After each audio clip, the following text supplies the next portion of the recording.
ہاشم آملہ کو شراب پینے پر مجبور کیا گیا۔ West Indies cricketer West Indies کے سابق کرکٹر ٹینو بیسٹ نے انکشاف کیا ہے کہ جنوبی افریقہ کے بلے باز ہاشم آملہ کو بار بار شراب پینے پر مجبور کیا جاتا رہا۔ برطانوی نشریات ادارے کے اسپورٹس چینل کو انٹرویو میں ٹینو بیسٹ نے کہا، کاؤنٹی کرکٹ کی ایک تقریب میں ایک کھلاڑی بار بار ہاشم آملہ کو شراب پینے پر مجبور کر رہا تھا۔ ہاشم آملہ تحمل کا مظاہرہ کرتے ہوئے انگلش کرکٹر کو منع کرتے رہے۔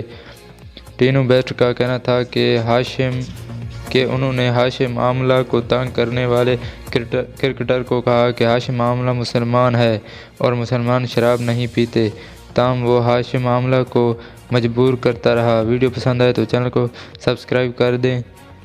شکریہ۔